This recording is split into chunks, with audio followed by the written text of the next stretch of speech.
Cybercrime is growing so fast in Uganda, from hacked WhatsApp accounts to SIM card fraud, and even AI scams are picking up so fast.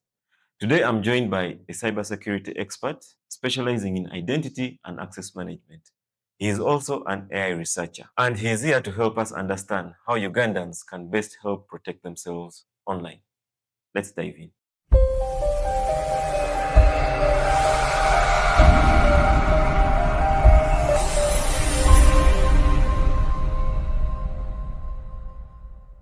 So, Emma, you're welcome to the show. Yeah, thank you. Happy to be here. Great, awesome. Can you tell us who is Emma Oucor? Uh, Interesting question. I don't know how to. I'll just give a brief intro about myself. So, first, I'm a husband and father before anything else. But I'm also an IT professional.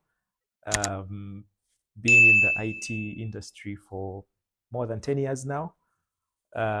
Started off, of course, as help desk specialist, support guy here and there, and I've seen my career grow to a level where I'm now. I consider myself more of a consultant and specialist in cybersecurity. So but I didn't just get there from the blue. It's been a journey. It's been a journey. Getting to where I am now, not doing so many things. I remember the very first job I held was not in IT, was in sales. So, but from sales and then getting the first IT job, and now the point where I am, where I'm consulting on cybersecurity and so many things in the industry. So basically, that's just a quick snapshot of who I am. And if I went into details, I would speak for the rest of the podcast. But yeah, that's a snapshot of who I am. I'm also recently a techpreneur because aside from what I do, I ventured into entrepreneurship. I run a business that does IT and cybersecurity solutions. So basically, I wear multiple hats. There is the office guy, but there's also the entrepreneur that's trying to get the business running. So that's really a 360 of who Emmanuel is. What are the biggest cyber threats affecting the ordinary Ugandan right now? Yeah, so when you look at the Ugandan landscape, one of the challenges we face as professionals in the industry is, it's very difficult to measure. Unlike the first world, where you have dedicated agencies that are measuring the amount of cybercrime happening in a country or a continent, it's a little bit different for a place like Uganda because there isn't really a dedicated body to do that. Yes, the UCC has a branch of cybersecurity and cyber ops. The police has a cyber ops unit, but their data is not really up to date, and so we rely on I would say third-party platforms. But in the recent the research I've been doing, there's a platform that's called Cloudflare Radar that measures the cyber threats that happen globally. And when you log into when you get to Cloudflare Radar, you can drill down, you can focus down to a specific place, a country or region. And for Uganda, the last I checked, the biggest threats that Ugandans are facing now, it's in twofold. The ordinary Ugandans, the threats that they are facing are things like mobile money fraud, identity theft, where people are stealing your identity and doing all sorts of things, and then the mobile money fraud, your money is getting stolen, you're being scammed into. They also face scams. There are so many scams, social media scams. So those are like the top three that are affecting the ordinary Ugandans. It's a little bit different for the industry, for the industries like the telecom and the banks. Those also have their own category, and the biggest that they face right now are things like denial of service attacks. There are quite so many that are hitting the telecoms and then the banks, and then now you have a ransomware that is being powered by AI. That's like the trend. So that's a snapshot of the security posture in Uganda right now. Wow, awesome. There's one that is really affecting Ugandans today. It's the WhatsApp hacks. Yes, big one. Can you tell us about Uh, it? I've seen that, and I've also helped clients that have reached out to me and said, "Guy, clients, friends that have reached out and said, guys, man, my WhatsApp has been taken over." But yeah, it's a big thing. It's a rampant thing that's happening because one, WhatsApp is one of the most widely used platforms in Uganda for Yeah. communication. And also the other thing about WhatsApp is it's free, it's free. So everyone has access to WhatsApp. So it gets very easy to compromise such a platform because there is not so much, unlike some private platforms like Telegram, it's open source, but there's so much that goes into securing Telegram. So WhatsApp is really free. That's the first thing. So there is not so much that the owners that the WhatsApp itself is doing as to secure the ordinary users. The the burden of security, making sure your WhatsApp is safe, lies on you as the user. So people's WhatsApps get taken over, and I think one of the reasons why they get taken over is something called it's a simple crime called identity theft. Yeah. When your identity gets stolen, okay, very and it happens, you have your WhatsApp, WhatsApp is linked to a phone number. So most of the clients that have helped recover their accounts, those that have come to me and said, my WhatsApp has been hacked, I no longer have access. When you try to do a history to try to understand where they were compromised, and then they walk you through events, and you realize that they fell victim to things like their phone numbers were hijacked. There are crimes that there is phone number hijack. The most common way it's being done is the SIM swap. You must have heard about SIM swap Yes. frauds, okay? Yes. Yes. Because look at WhatsApp, its whole architecture.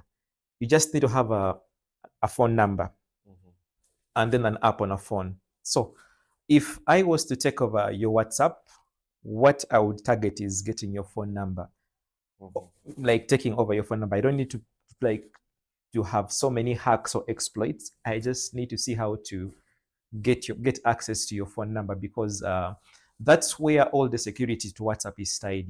Things like OTPs, one-time passwords, the recovery pins, they go through your phone number. So uh, most people have had their phone numbers hijacked. There's something called a SIM swap fraud. I'll probably talk about it if I get the space, but there's something called a SIM swap scam where someone can just take over your phone number. And once somebody has your phone number, they have access to your WhatsApp and so many other things. So that's the leading cause for WhatsApp hijacks in Uganda. People's numbers just get taken over, and then someone is into your WhatsApp. You talked about it, the SIM swap fraud, right? Yeah. Can you explain that to the ordinary Ugandan Yes. in the layman's language that the person lowest in the village can understand? Yes. So let me try How do to. they do it? So let me just try to break that down. You have a phone number, right? Yes. That phone number is tied to so many of your accounts. It can be your WhatsApp, it can be your email. Most of your recovery OTPs, one-time passcodes, go to your phone number. Yes. So if I was, sometimes what we do in our profession is we try to think like the bad guys to be able to secure the good guys. So let me put myself, let me wear a black hat now as a hacker and say, I want to take over your WhatsApp. Or Yes. just get your phone, take over your phone, Ronald. Yes. The first thing I would do is I would want to know your phone number. And I can get this through so many ways. Ugandans share a lot of information. A lot of, just one lookup on social media and you get access to a lot of information. Telephone So numbers. the first thing I would need to do is if I wanted to defraud you and take over your phone number, Yes. I just need your phone number. That's the first thing. Then I need some bio data that's linked to you. I need your date of birth. I need your full names, which I probably have already. I can just do a lookup on social media. Then I would need at most your national ID card Yes. number, which I can also get because I don't want to call Nita out, but there's a lot of information that's outside there that's not meant to be there. So if I can put together that information, your date of birth, your full names, you realize that that's the information that's on your national ID. Yes. So think about it. In Uganda, for you to swap a SIM card, you basically need your national ID. Mhm. So if I wanted to take over your phone number, I would just need to put together information that would make up your national ID. And then I am going to do some social engineering. I am going to go to the, if it's an MTN phone number, I'm going to go to the MTN call center or service center and say, look, I'm Ronald, my phone has been stolen, and I need a new SIM card. So what are the requirements? National. You just your national ID and probably you to be there. Now, chances are that you registered your SIM card some 20 or so years ago. The picture of you that they have in their database is something 20 years old. So I can just walk in, and once I have the information on your national ID, I mean, I will convince, I just need to be persuasive enough to tell them, guys, look, I'm Ronald. I've lost my phone and I need a replacement. I don't want to tell guys how to fake national IDs, but yeah, if I can put together information that makes up your national ID, that's the magic bullet. I have your phone number. Walk to a phone center and then convince. They report to police. Yes, also yes, oh yes, there's that. This I missed that. So you can walk to police. They'll ask for a letter. I can just walk to any police station. You know how easy it is to get a letter in Uganda now. Just go to a police post, some 5K afande. Afande won't pay attention to the information. The letter is stamped. I go to MTN. Ronald lost my phone and a new SIM card, and they will swap it. So I've already done 80% of the hack I need. So once the SIM card has been, once I've gotten the SIM card, I am going to install WhatsApp on my phone. So for you as Ronald, you will lose, once the SIM is swapped, you will lose connectivity. So I now have your SIM card. I just did a smartphone, download the app, and then register as you, and boom, I'm in your WhatsApp, because everything to do with security, the one-time passcodes are sent to your phone number. So, and I have the phone number, I have your SIM card, so boom, I'm in your WhatsApp. That's basically how a SIM swap scam happens. Talking about that, how about the guys who send the links to WhatsApp and someone clicks and they take over? So that's a different dynamic. It's something to do with, you must have heard about something called phishing. Yes. So phishing, technically in the industry, we call that smishing, SMS phishing. So smishing. So that requires a little bit of sophistication, because you have there's something we call a keylogger, okay? That's a keylogger. It's used to steal keys, passcodes, or something. So if I can craft an SMS, I mean, you can buy the software online. There are so many guys retailing it. You can just buy software, create a keylogger. These days with AI, it's so easy. Just buy a keylogger, then draft an SMS, and then send it to you like a promotion. You have won this and this, click here. So once you click on that, it is going to embed in your phone, okay? So it will be logging everything you're doing. Because what happens is you will click on the link and you don't know as the ordinary user, you don't know what's happening beneath. But once you click on that link, it's a keylogger. So everything you're entering, your keys, your passcodes, can be taken over. That's one way the hack works. Then also you can unknowingly, give out. There are some advanced keyloggers that literally take over your device once you click on the link. So someone just sends you a promotional SMS, and then once you click the link, that's it. It's done. What do you consider as some of the mistakes made by most Ugandans? Yes. Online. Yes. The biggest mistakes Ugandans are making online. Quite many, but my top three are: one, oversharing. Like I said, Ugandans share a lot of information. If you have a social media account, okay, I don't see why you have your date of birth on social media. Yes, I know the platform asks for it when you're signing up. You have your date of birth on social media. You have your home address on social media. I mean, you have a lot of things that don't have to be there. So Ugandans share a lot of information. It's very, very easy to compromise an ordinary Ugandan, because look, when I'm looking for a way to get into your account, once I look you up on social media, I already have almost 80% of the information that I need, because we overshare. There are things that should not be on social media: your date of birth, your your national ID details, ID. your location. I mean, Ugandans overshare. That's the first mistake they make. The other thing is they ignore some security settings. And again, of course, I know probably there's an awareness gap, but most of the social media apps, because they are free, there's a quote that I love. It says, if you are not paying for something, then you are the product. So because these platforms are free, sometimes you don't pay attention to some security settings. Now they are actually there, but not so many.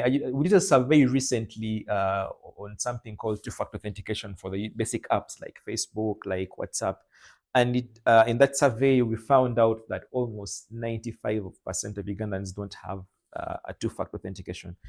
Because your WhatsApp, one of the things, the very basics you can do is turn on something called two-factor authentication. Because if I took over I spoke about SIM swap scams. If I took over your SIM card, okay, and I attempt to install it to WhatsApp, it's going to ask me for an authentication code, okay, which you can obscure. It can either come to your phone or you can direct it to your email. So these apps have something called two-factor authentication, but most people don't know about that. So they just use the app the way it is. That's the mistake they make. And I think maybe my last mistake is just just being careless. You don't pay so much attention to detail. Yeah. Talk about weak passwords. So yes, passwords. Oh, by the way, there's actually a new statistic coming up in the industry. Passwords are going obsolete. Yes, I know people craft passwords, very predictable passwords. You have your name in your password.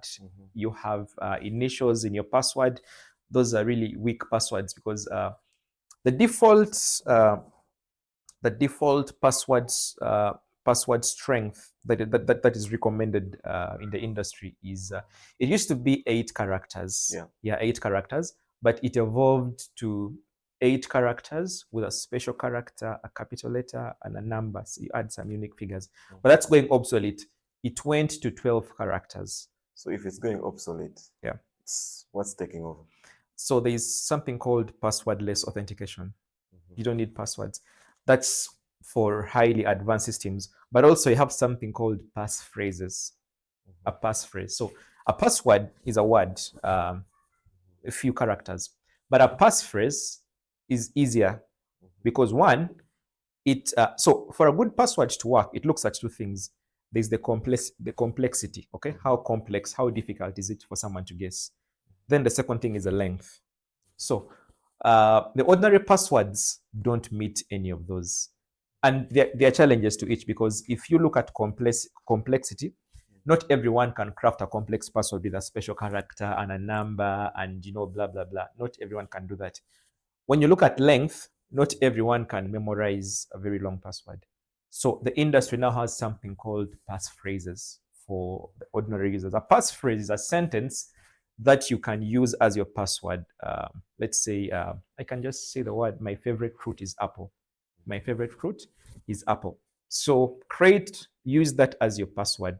Then you just kind of play around and do some encryption. My favorite, have the M as capital. Fruit, have the F as capital. I as capital. That already meets the 2 requirements for a good password. There is the complexity. You have a capital letter in each of the words, and then you have the length.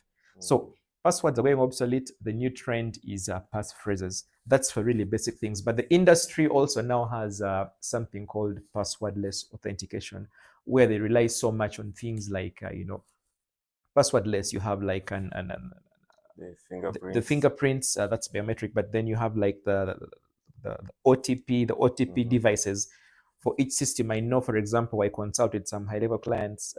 You need that to access some core banking systems. You have an OTP device that's generating values every minute. So each time you want to authenticate, it has a value that you use. Those values keep running. So there's a bit of evolution in passwords, but passwords are going obsolete. The industry is now heading towards passwordless authentication. Okay.